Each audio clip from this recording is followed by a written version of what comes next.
विद्यार्थी मित्र, सहावीतील आपण चौथ्या प्रकरणाला सुरुवात करणार आहोत.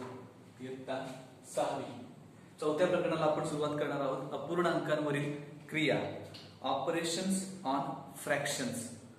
अपूर्णांकांवरील क्रिया हे बघण्यासाठी आपण सर्वांनी पेज नंबर 21 पुस्तकाचं पान नंबर 21 हे उघडायचं आहे. त्या पानावरती आपल्याला काही चित्र दाखवलेली आहेत आणि त्या चित्राच्या सहाय्याने आपण अपूर्णांक समजून घेऊ. पहिल्या कॉलम मध्ये सफरचंद, ऍपल्स. दुसऱ्या कॉलम मध्ये म्हटलंय मुले म्हणजे चिल्ड्रन, आणि पुढच्या कॉलम मध्ये ती सफरचंद कशी वाटून दिले या संदर्भातील माहिती आहे. आणि चौथ्या कॉलम मध्ये काही संख्या दाखवल्या, त्या संख्यांचा आपण अभ्यास करणार आहोत. पहिल्या कॉलम मध्ये बघूया आपण 6 सफरचंद 2 मुलांमध्ये वाटले तर 3 अशा प्रकारे सफरचंद मिळाले. आणि म्हणून पुढच्या कॉलम मध्ये म्हटले 6 divided by 2 is equal to 3. 6 भागिले 2 बरोबर 3. दुसऱ्या उदाहरणामध्ये म्हटलंय 4 सफरचंद आहेत, मुलं 2च आहेत. तर 4 सफरचंद जेव्हा 2 मुलांना वाटली जातात त्यावेळेला प्रत्येकाला 2-2 सफरचंद मिळत आहेत. 4 divided by 2 is equal to 2. म्हणजे 4 सफरचंद 2 मुलांना वाटले, 4 भागिले 2 बरोबर 2. म्हणजे प्रत्येकाला 2-2 सफरचंद मिळाले. तिसऱ्या कॉलम मध्ये बघूया, जर एकच सफरचंद असेल आणि त्याला 2 मुलांमध्ये वाटायचं असेल तर त्याला अर्ध अर्ध करून वाटावं लागेल. आणि म्हणून हाफ बघतोय आपण की ते चित्रामध्ये सफरचंदाचे 2 तुकडे केलेले आहेत. एक तुकडा मुलगीच्या कॉलम मध्ये आणि एक तुकडा मुलाच्या कॉलम मध्ये दिसतोय.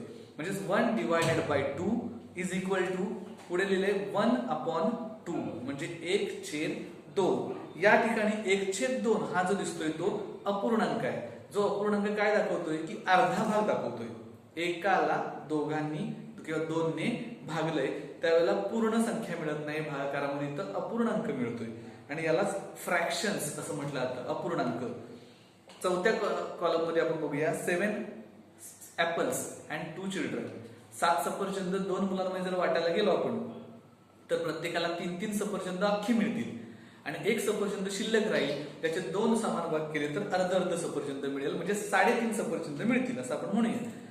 तर हे कसं मांडले पुढे, तर 7 divided by 2 is equal to 7/2. म्हणजे 7 divided by 2 is equal to 7/2. तर 7/2 हा काय झालाय, हा अपूर्णांक आहे, फ्रॅक्शन.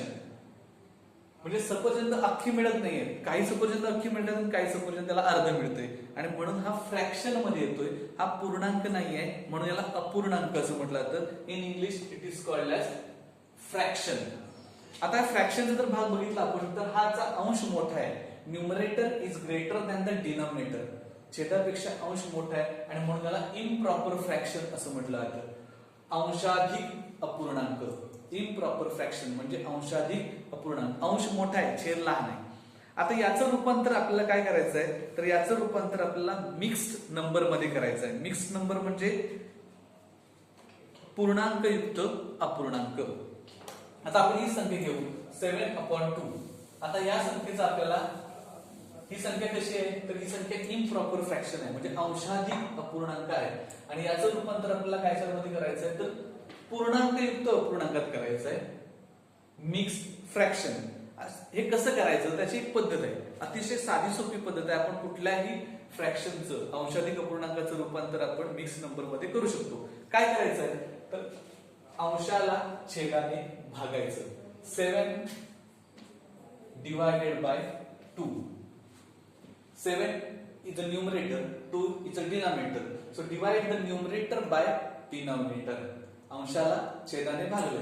कितीचा भाग जाईल, तर 2 चा पाडा, आपण 2 चा पाडा जर म्हटला तर 2×3=6 इथपर्यंत भाग जाईल. 2×3=6. So 6 is a number and 7 minus 6 is equal to 1. लक्षात ठेवा, छेद हा नेहमी या डिव्हायझर पेक्षा लहान आला पाहिजे. अशा प्रकारे तो भाग आपल्याला द्यायचा आहे. आणि अशा प्रकारे आपण जर भाग दिला तर 3 चा भाग जातोय, 1 शिल्लक राहतोय. मग जो भागाकार आहे, जे उत्तर आले भागाकार, हा पूर्णांक आहे म्हणून त्याला 3. जी बाकी शिल्लक राहिली ती लिहायची न्यूमरेटर म्हणजे अंशाच्या जागी, आणि जी ज्याला आपण भागलंय त्या डिव्हायझर, भाजक म्हणतो आपण, तो लिहायचा डिनॉमिनेटरच्या ठिकाणी, छेदच्या ठिकाणी. म्हणजे 7/2 can be written as 3 integer 1/2. और 3 and 1/2 म्हणजेच काय 7/2 ही संख्या 3.1/2 या स्वरूपामध्ये आपल्याला लिहिता येऊ शकते. अशा प्रकारे आपण त्याचे भागाकार करावे लागतात. अंशाला छेदाने भागायचं, जो भागाकार येईल तो पूर्णांक इंटिजर म्हणतोय आपण त्याला, जी बाकी शिल्लक राहील तो न्यूमरेटर अंश, आणि ज्याला आपण भागतोय भाजक डिव्हायजर तो राहील डिनॉमिनेटरला छेदस्थानी. अशा प्रकारे आपण वेगवेगळ्या अंशाधिक अपूर्णांकाचे पूर्णांकयुक्त अपूर्णांकांमध्ये रूपांतर करू शकतो. प्रॅक्टिस सेट 9 सराव संच 9 मध्ये दुसरा प्रश्न आपण सोडवायचा आहे.